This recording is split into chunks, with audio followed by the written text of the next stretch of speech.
Hello everyone, welcome to my Flosstube channel. My name is Jessie Lee and I'm coming at you with video number 24. And right off the bat, let me tell you that this video is going to be really different. It's a big one. I have a lot to say, and some of what I have to say is probably going to be pretty intense. So buckle up and please bear with me. This video is also going to be pretty different because I am recording it at a completely different time of day. I usually make my floss tubes on weekend nights when my husband is away at work and my kids are asleep, but that just did not happen this weekend like I intended. But this video had to be made, so here I am at nearly dawn on Monday getting started. And as I'm getting started, I know that since I am recording this during the daytime on a Monday, I am going to be interrupted. So if these segments of this video seem pretty disjointed, that's because I am recording it over the course of a day.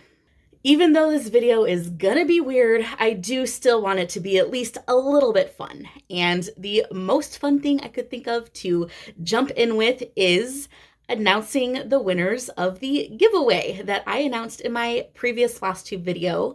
And this giveaway was to celebrate my 1-year Flosstube anniversary. And it was these prizes that were up for grabs. So yesterday I had a little helper pick the winners with me. And here is that clip. Good morning, Sylvia. Good morning, everybody. And hi, everyone. My name is Sylvia, and I bought a Tamagotchi that's this. Yep. My mom got jealous and bought this one, and I made some cute Tamagotchi beds to go with each matching partner.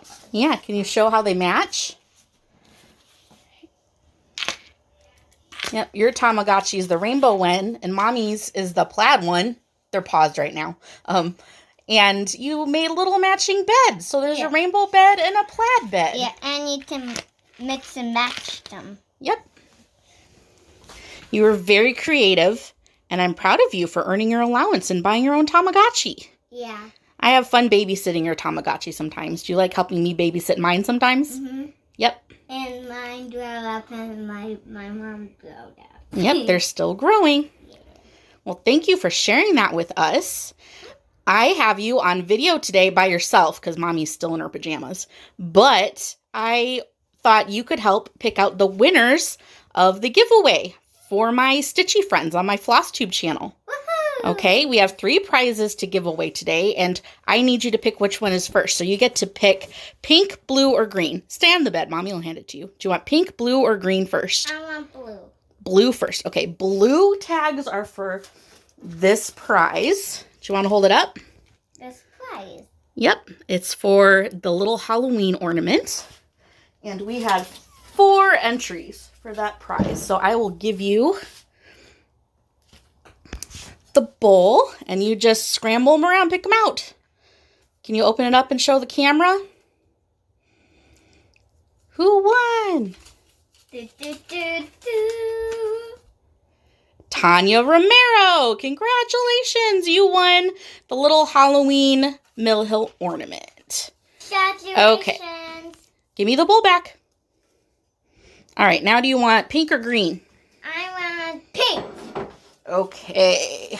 Hold on just a second. Okay, this is the next prize. Pink is for this one. This is the Love Notes ornament by Mill Hill. Can you hold it up and show? Yep, this is for the music one. And we had 3 entries for this one. Here's Totoro back. Scramble them around. Pick a good one. Let's see. It's a mystery. That's for Kaylee Cross-Stitch. Kaylee is a music teacher. You picked the music teacher to win the musical notes ornament, Sylvie. Good job, music teacher. picture. Yep, that's pretty lucky. Okay, and then the last one is green, so I'll take the bowl back again. And the green prize, hold on, I'm getting ready. Good job, everyone. Here's the last prize. The green tags are for this one. Can you hold it up? Which, it's a mystery. This one has embroidery hoop on it, little needlework ornament. So here are the green tags, Sylvie. Gotta scramble those around. We had 4 people enter this giveaway too, so let's see who it is. It's this one, you see. Allegro Stitches. Oh, that's weird. I'm going to talk about her in my video today. You have some lucky picks today, Sylvie. Good job, Lady Pizza. Allegro Stitches. Allegro Stitches. All right. Well, thank you for being my helper, Sylvie. Bye, guys. Bye. Have a good day. Bye. So that was my daughter, Sylvia, being a magnificent little helper. And I really hope you don't mind me letting my kids participate in my videos a little bit.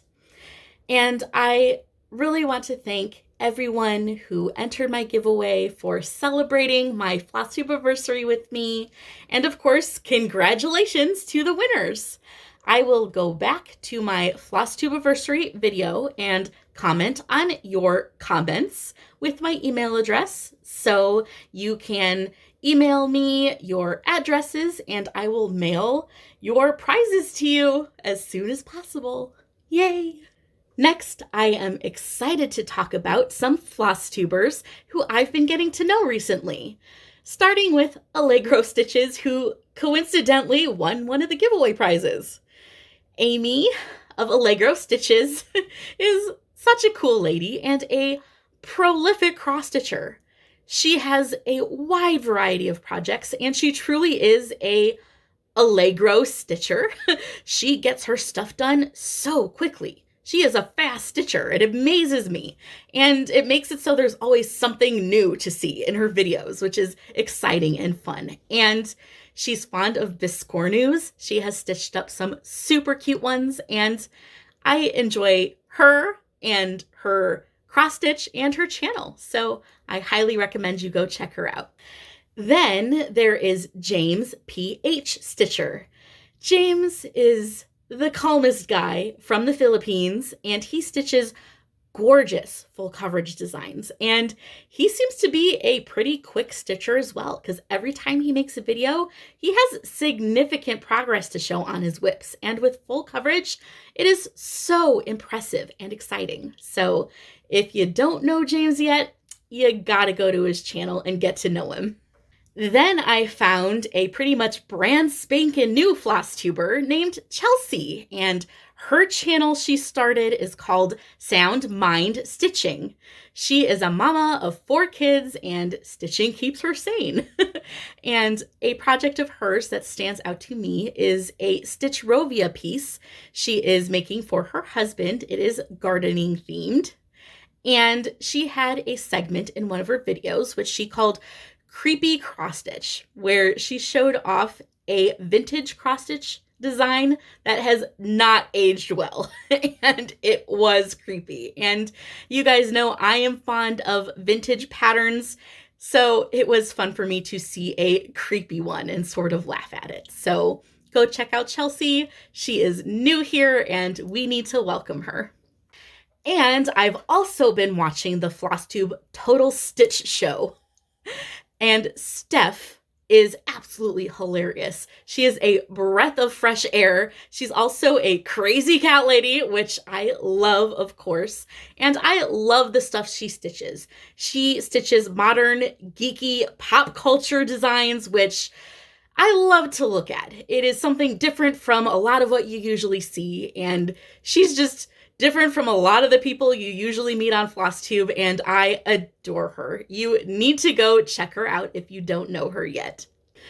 Alrighty, moving along to my whips, and since I'm already daring to be different in this video, I am starting off with my one non-cross-stitch whip, which is knitting up 25 caterpillar plushies and putting them together in bedtime bags to be donated to children in my local homeless shelter. And here is caterpillar plushie number 2, all completed. Last time you saw this one, it only had a backside and maybe a belly. Definitely was not stuffed and given shiny eyeballs and legs. So here is this one. And again, let me show you the book that I made it to match and the blanket as well. And then, throw that back there really quick. There you go. Then I also completed caterpillar number 3, which I don't think I've shown you at all the process of knitting this one, but I knitted it, got it done. And this one is meant to go with this book that was given to me by my stitchy friend Susan, of course. She is so generous. And then I paired these with this fuzzy tie-dye blanket. So that'll be cool. This is a very colorful set. Don't get cat hair on that. That's Sabrina behind me. And then I got a start on caterpillar number 4, which looks like this. This one does not have stripes. Each segment is a solid color in a gradient, as you can see. I think this design is pretty cool, and it was inspired by this book, also from Susan. And it will go with this blanket.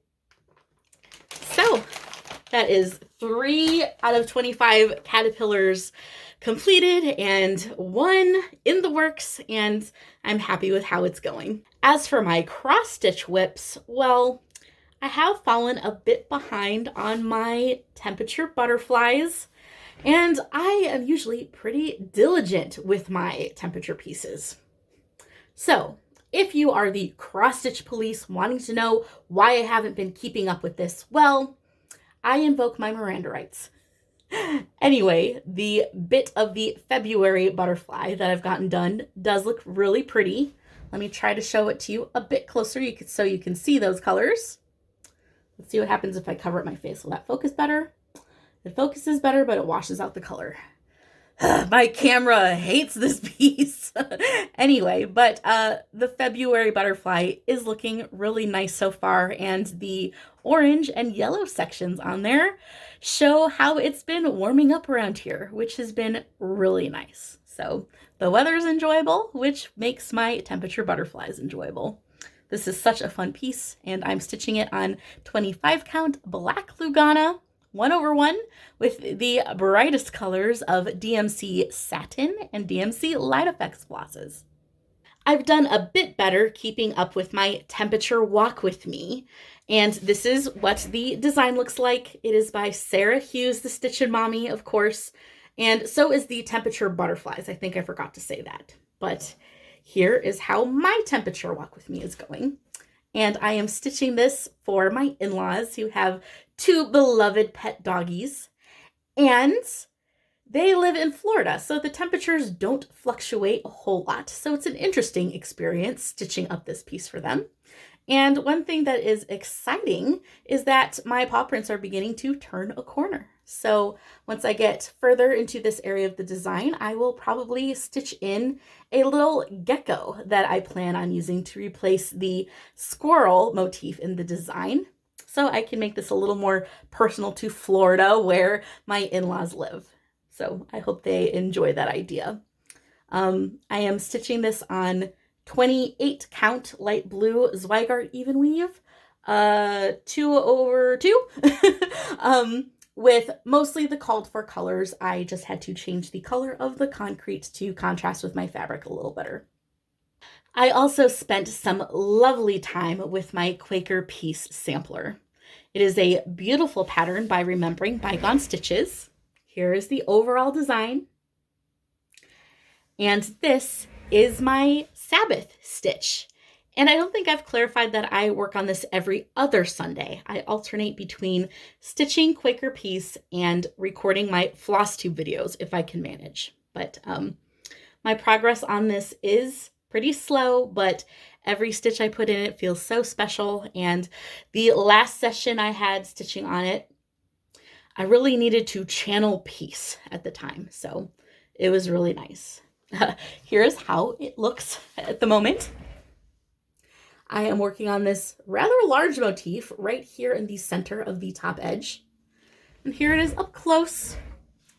As you can see, I still got my 2 colors of Threadworks floss going, and I still adore how they go together. And the further along I get, the more I am excited to see the colors all come together across the entire piece. And also the tactile feel of stitching this is so nice. I am stitching this 1/2 on 36 count fabric flare even weave in the colorway Historic Beige. I just love stitching this. It is a beautiful design and just the perfect Sabbath stitch.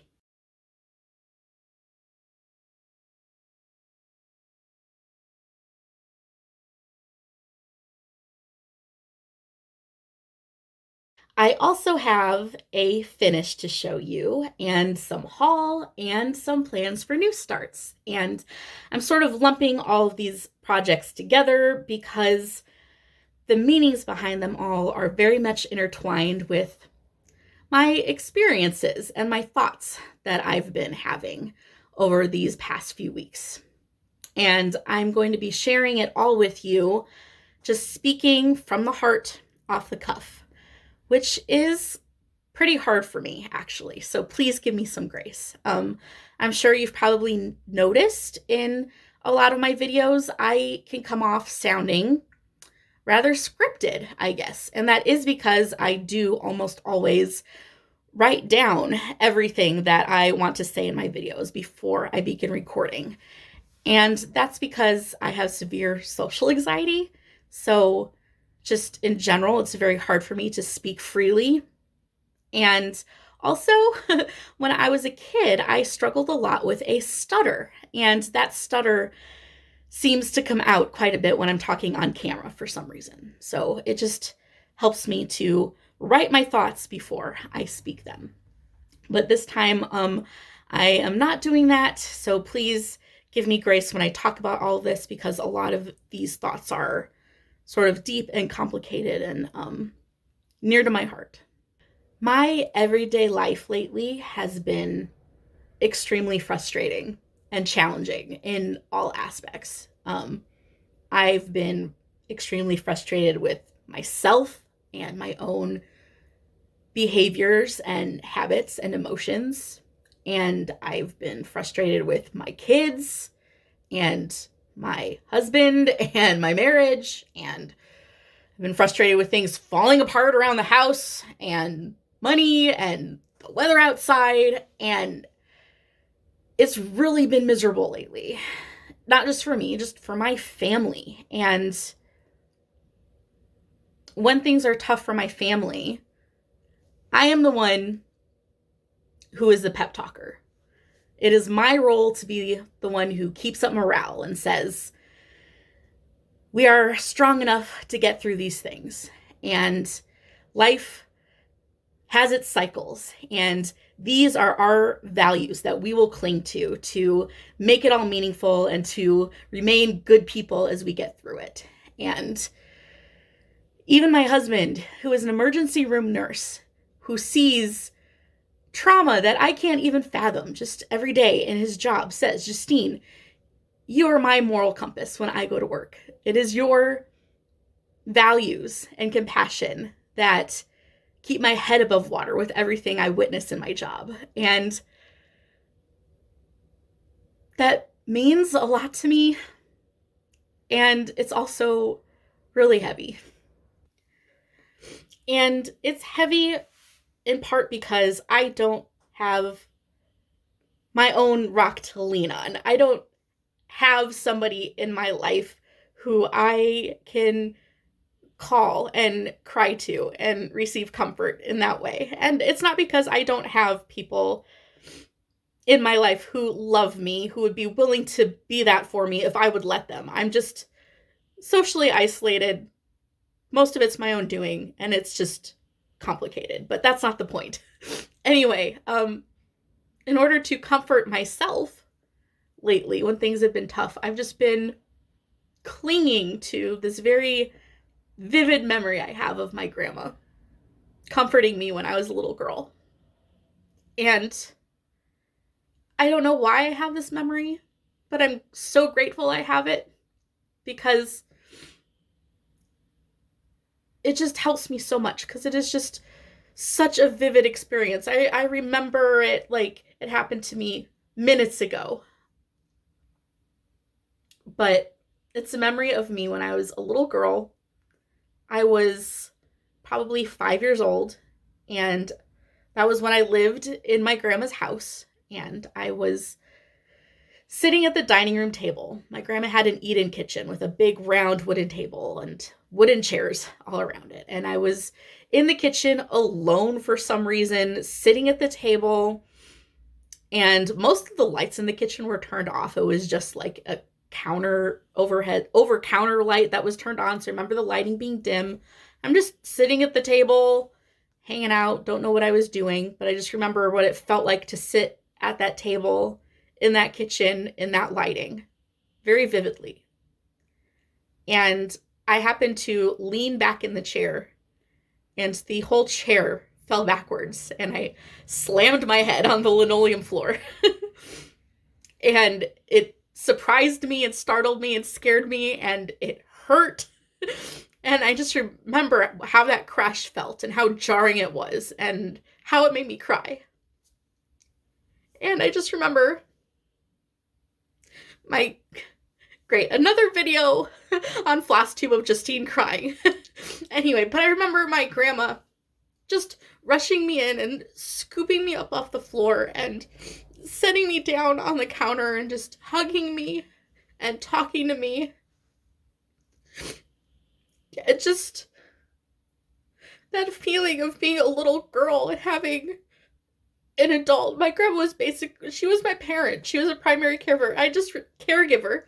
I have a vivid memory of being little and having a parent comforting me and making me feel safe and feeling loved.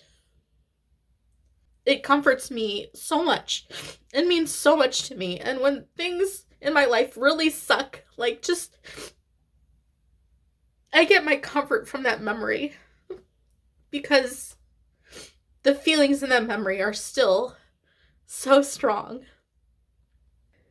In the midst of recalling this important memory of my grandma comforting me, I found myself also recalling equally vivid memories of my stepdad, Howard, comforting me as a kid.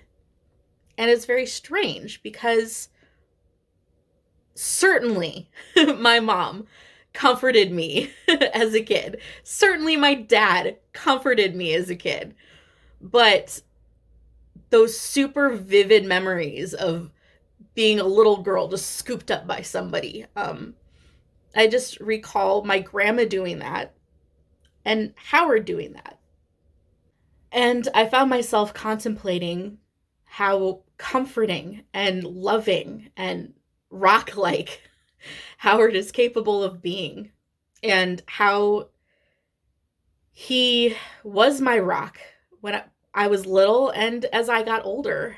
And my grandma was my comfort when I was a little girl, but eventually we moved away from her. And then she ended up suffering from dementia. So she wasn't my rock in the same way as I got older. But Howard entered my life when I was about 6 years old, and he always loved me as his own, and he was my dad.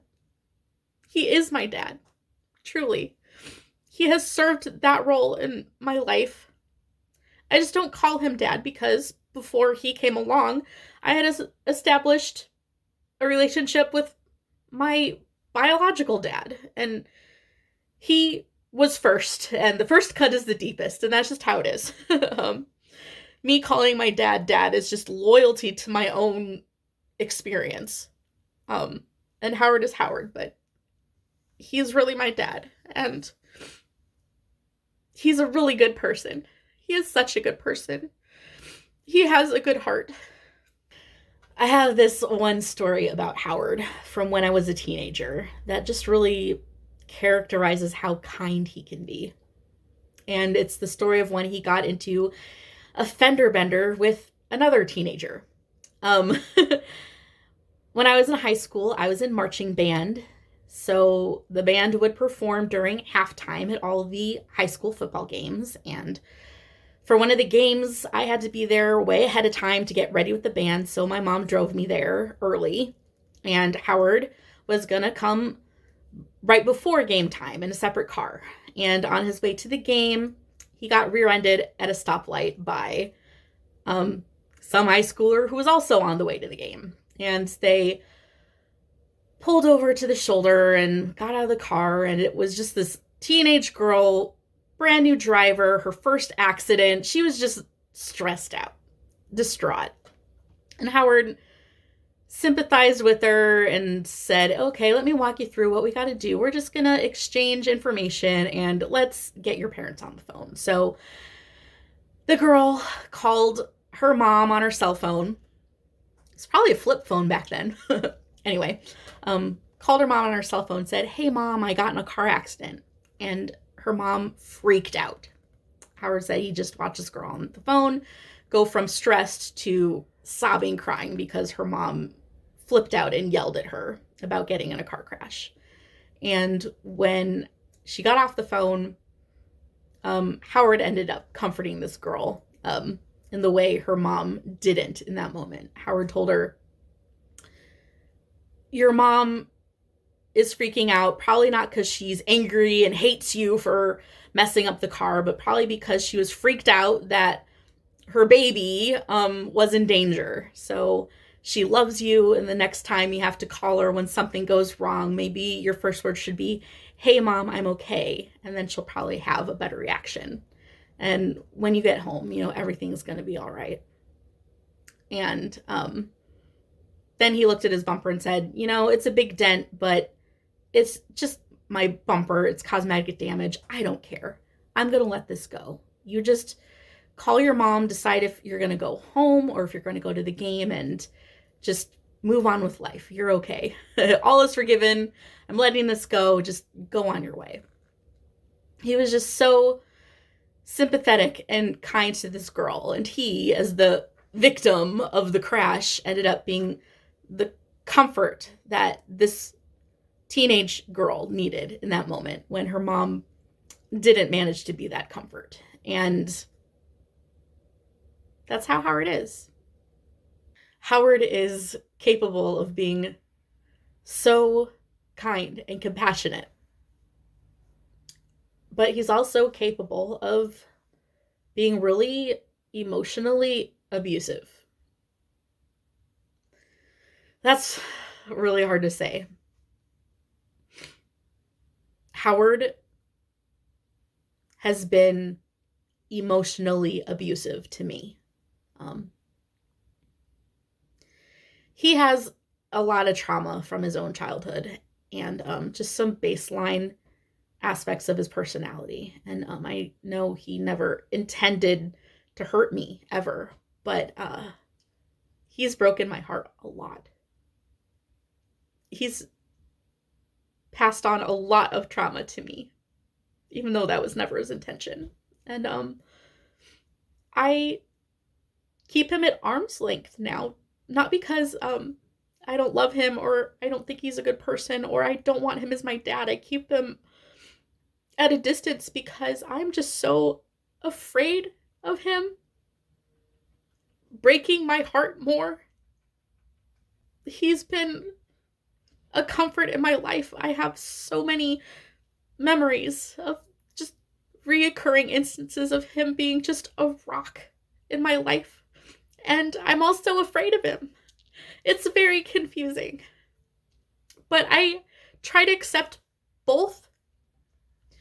People tend to paint abusers in such a negative light with this black and white thinking that they're just worthless people who are incapable of love. People are people. People are more complex than that. Howard is a good person. He just has some very hurtful views and behaviors. And I don't know, I most of the time just try to not think of Howard at all. But lately, when I've just been sort of searching for comfort in my life, memories of him are what have been coming up. I have a friend named Jeremy who also doesn't have a relationship with his dad. He's actually cut his dad completely from his life, and he actually grew up close to his dad, and his dad did something so terrible that later Jeremy cut him off. And I have no idea what that terrible thing was, because Jeremy absolutely refuses to open up about it at all.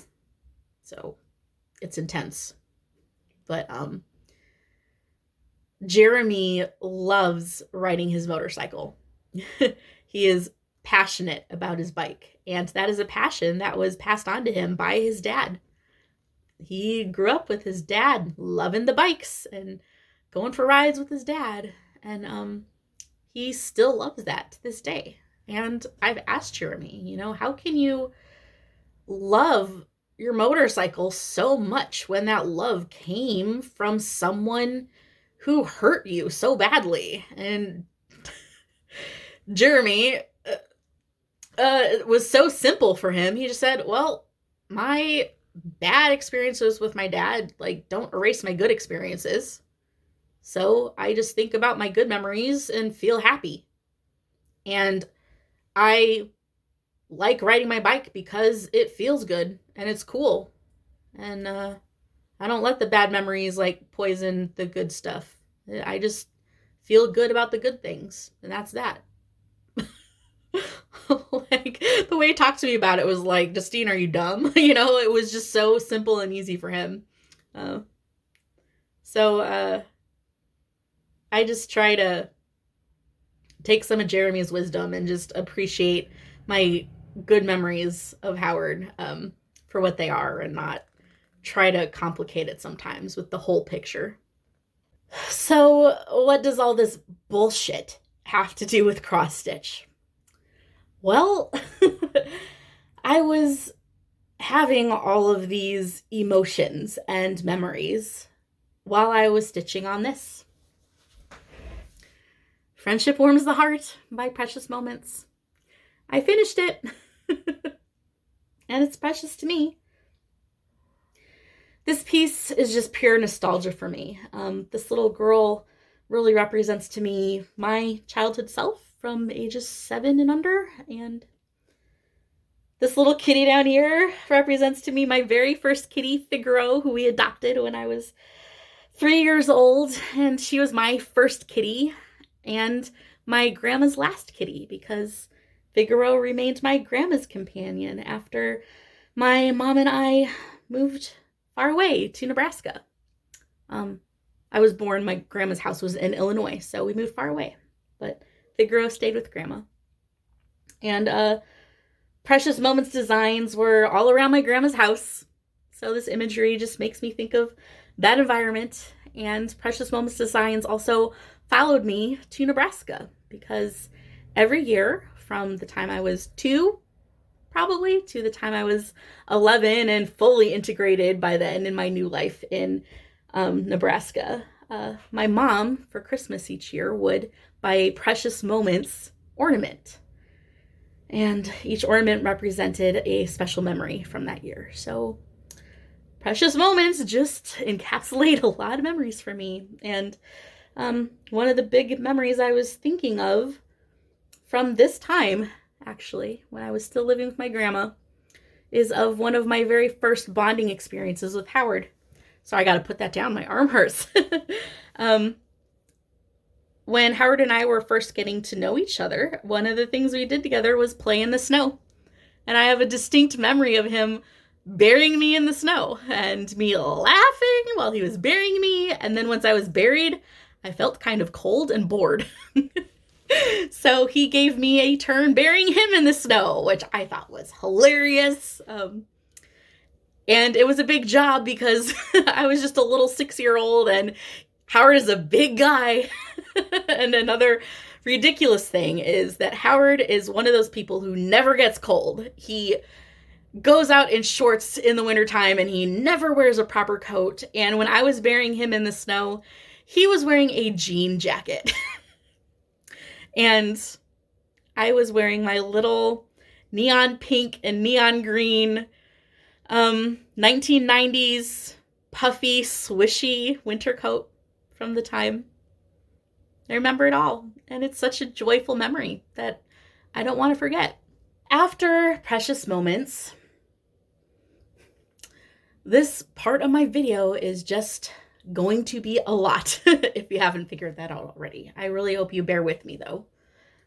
But as I was finishing up Precious Moments, I was thinking about a new start. I have really been itching to stitch this design here. This is a clipping from July 1994 for the Love of Cross Stitch magazine. And I purchased this clipping from Etsy so I could have the pattern to this design.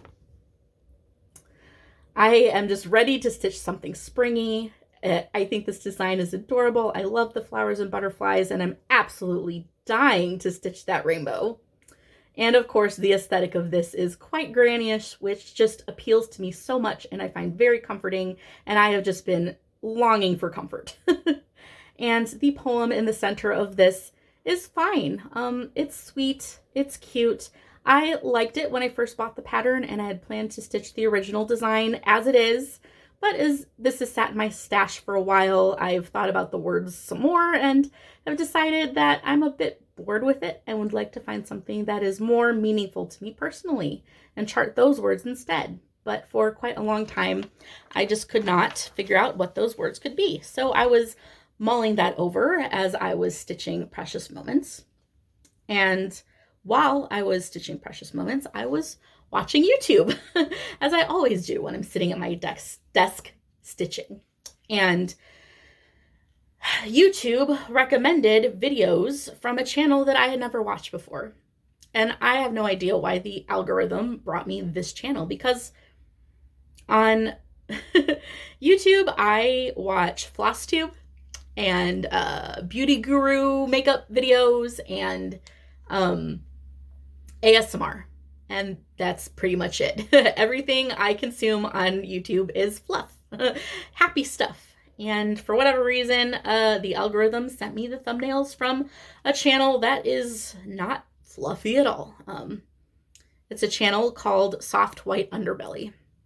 And it's a channel that tells the stories of people who have experienced the very most suffering in their lives.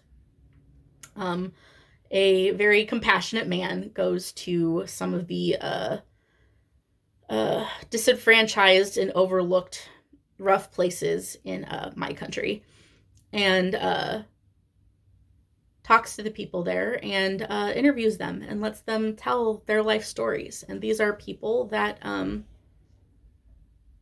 if you're not compassionate enough, you might not even really think of them as people like you and me.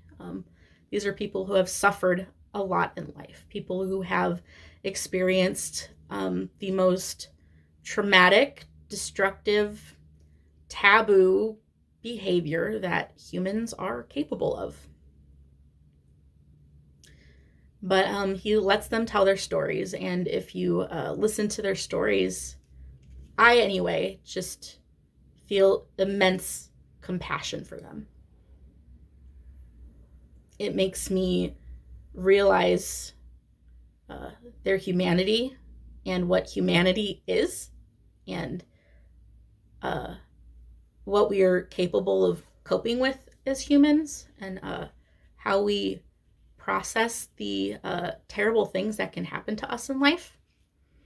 And compassion comes easily to me. And I get very frustrated and feel very lonely when I find people around me not being as compassionate as I am. But I was watching these videos and reading the comment sections and feeling very encouraged by how compassionate all the comments were. Most of the people who watch these videos feel much the same way I do when they listen to these people's stories. But some of these people are complex. Some of these people have been the receivers of the destruction of human nature.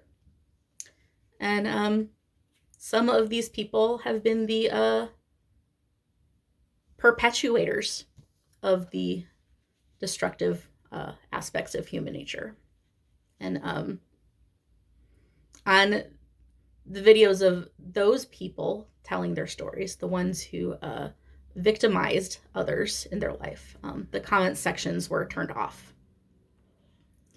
And I found that a little disheartening. I mean, I understand why, for sure, but I also found it disheartening because I think those people who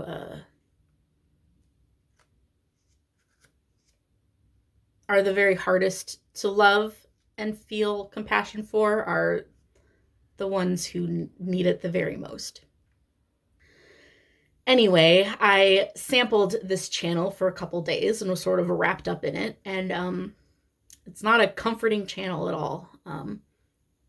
And listening to these stories forced me to delve into my own personal beliefs for comfort and to make sense of it all. And it brought me to the words that I want to put into this little design here that I want to stitch next. But in a nutshell, I was brought up Christian, but now I'm a pantheist, and I kind of don't really believe in sin.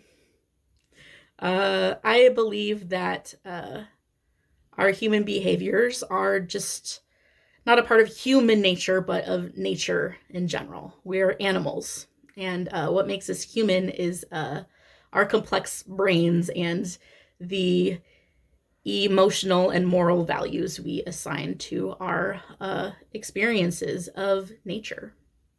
And nature is really fucking harsh. It's not just humans that are fucked up. Like, nature is fucked up, you guys. It is hard to be alive on planet Earth, no matter what species you are. And nature is also really beautiful. Undeniably beautiful. It all adds up to something so precious and meaningful. And nature and our world and our universe is just as creative as it is destructive, and beautiful as it is ugly, and that's just reflected up in us as living beings, and it's incredible. The most incredible thing about it that gives me heart is how every being that exists, whether they are destructive or creative or reach their full potential or are just dashed before they even get a chance, they all contribute and play a role in making what all of this is. And all of this is beautiful and fucked up, but beautiful in equal parts. And you don't have a choice but to love it, because this is our world. This pattern has butterflies on it, right? Butterflies are metamorphosized caterpillars. Most caterpillars don't make it to this stage. Most caterpillars become food for bigger creatures, but even those caterpillars that don't become these beautiful winged beings They are still important. They still made a difference to their predators, I guess. And caterpillars are larvae. Some larvae don't grow up to be these pollinators that help things grow. Some larvae grow into bugs that we don't like so much, but play a vital role of decaying things. It's all creation and destruction. All of it. We're part of it. It's beautiful. Yeah, I love nature. All of that. So, because YouTube hijacked me and got me thinking about the circle of life and all that shit, I managed to fall upon the words I wanted to use for this design. And they are the lyrics to a folk song that I learned when I was a kid. Of course, because I am a sentimental bitch. But it is a Spanish folk song that is about the beauty of nature. You may be familiar with it. It's the song De Colores. I would always listen to Raffi, the children's music artist who was popular in the 80s and 90s. I would listen to him sing De Colores on a cassette tape in the car when I was 3 to 5 years old, and I liked the song even though I didn't understand the lyrics at all because I didn't speak Spanish. And I later even performed this song with my Girl Scout theater camp twice because I went to theater camp twice, once as a student of the theater camp and once as a counselor of the theater camp. And then I took Spanish for 4 years in school and learned the meaning of the lyrics, and it's just the most beautiful folk song ever. It is just the most precious, heartfelt song about something as simple as the colors of nature. My favorite folk song ever. I love it. It's sweet to me. And it is De Colores. I charted up the lyrics right here on graph paper because I am a noob, but I will read and give you a rough translation of the lyrics now.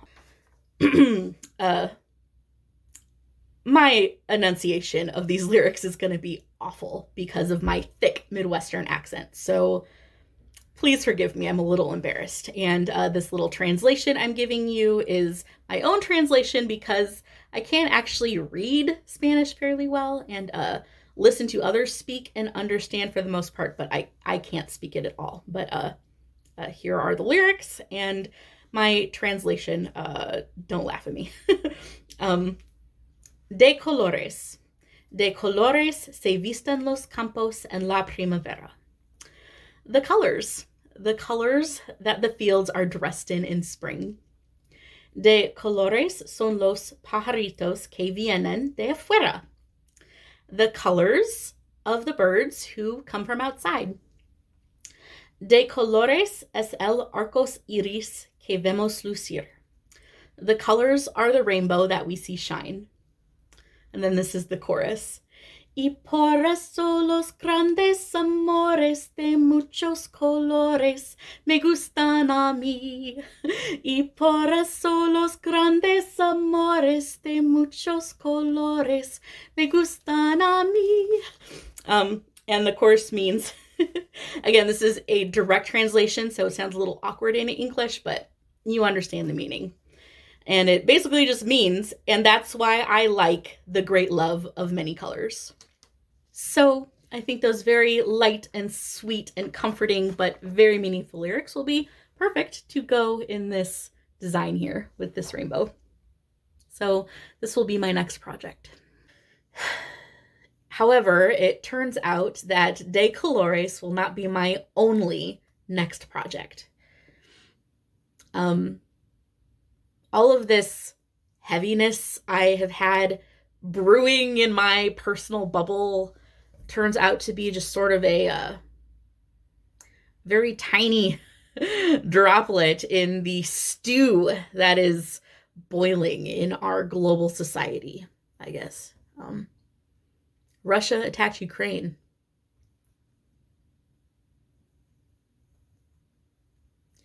When I read that in the news, I immediately thought of Stitchy Princess Black on Instagram, Katarina, who is a Ukrainian cross-stitch designer. I have followed her on Instagram for quite a while now, and I have always loved her designs. And she is a cat person who loves her grandma.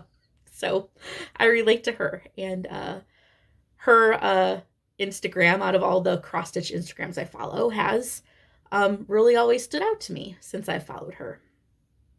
And just a few days ago, I had left a comment on her post. Her grandma, who is 95 years old, just recovered from COVID. And I left her a comment on that post, just sharing in her relief. And then right after that, Katarina's entire country is attacked.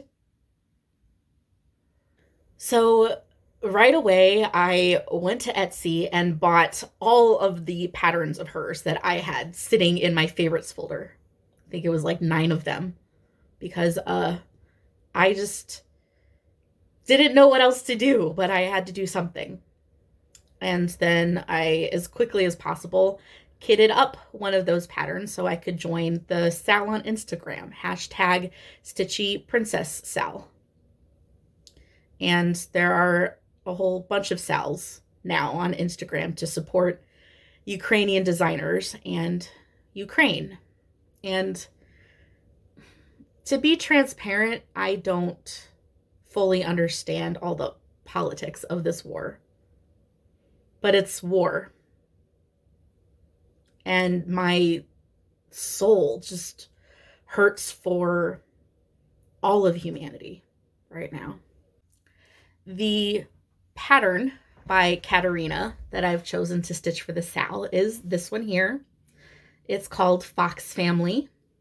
And this has always been my favorite pattern of hers. But now the image of this family of foxes huddled together, keeping warm through a harsh winter, just takes on a whole new meaning. I don't think I need to say more. I pulled this fabric from my stash to stitch the fox family on. This is 32 count vintage Stormy Night Lugana by Zweigart. And it's just perfect for this design, and I'm glad I had it in my stash ready to go so I could start stitching right away. And ironically, I had this fabric in my stash because I originally purchased it as an option to stitch my Bygone cat on. And Bygone cat is a design by Owl Forest Embroidery, which is a Russian cross-stitch design company. Some rando on Instagram left a comment somewhere that I read, and she declared that she would never buy from a Russian designer or stitch a Russian design. And I'm not sure what to make of that. I guess I understand perhaps not wanting to buy from a Russian designer and contribute to the Russian economy at the moment, but from the tone of her comment, I got the idea that she has a problem with Russian people. And that didn't sit well with me because I believe that people are people, period. And I have connections on social media with Russian people, and they're on my mind too. I am ignorant about politics, which is shameful, but I own up to it. I am ignorant about politics, but war, I know, is really just a culmination of the really bad side of human nature that is in all of us. And this design is a piece of art. And art comes from the beautiful part of the human nature that is in all of us. And art is just as beautiful and transcendent as war is ugly and transcendent. And this piece of art happens to depict a character that appears in the folklore of a bunch of cultures aside from Russian culture. And the Bygone cat would happily eat any one of us humans, no matter what country we come from. So he's staying on my wall. Anyway, all of that was really hard to get out.